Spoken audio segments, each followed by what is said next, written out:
Hello viewers, welcome back. ఈరోజు ఎంతో tasty tomato rice చేసేసుకుందాము.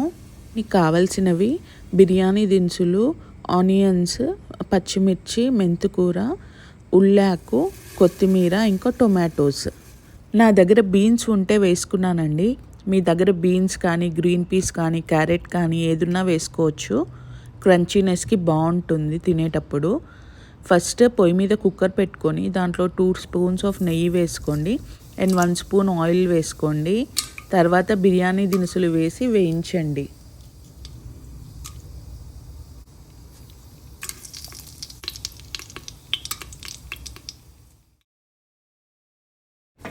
బిర్యానీ దినుసులు వేగాక ఆనియన్స్, పచ్చిమిర్చి వేసి వేయించుకోండి. దాని తర్వాత ఉల్లాకు, మెంతికూర వేసి పచ్చివాసన పోయేదాకా వేయించండి. ఈలోపు పక్కన బియ్యంని నానబెట్టుకోండి. తర్వాత పసుపు, అల్లము వేసి మిక్స్ చేసి వేగనివ్వండి.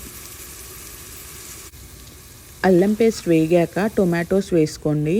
వీటితో పాటు మీ దగ్గర ఉన్న బీన్స్ కానీ, గ్రీన్ పీస్ కానీ, క్యారెట్ కానీ ఏది ఉంటే అది వేసుకొని బాగా కలపండి. తర్వాత ఉప్పు వేసి మిక్స్ చేసి టొమాటోస్ ఉడకనివ్వండి. టొమాటోస్ ఉడికేలోపు పక్కన ఇంకో బౌల్ పెట్టుకొని మనకి రైస్కి కావాల్సిన వాటర్ వేడి చేసుకోండి. నేనైతే 1 గ్లాస్ రైస్కి 1.5 గ్లాస్ వాటర్ తీసుకున్నాను.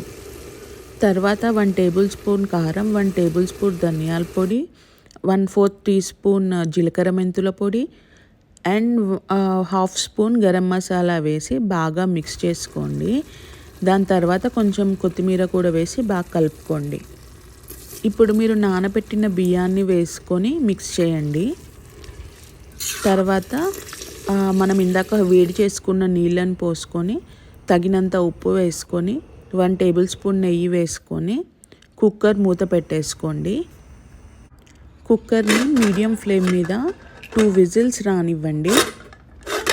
2 విజిల్స్ వచ్చాక కుక్కర్ మూత ఓపెన్ చేయకుండా అలాగే 15 to 20 మినిట్స్ పక్కన పెట్టండి.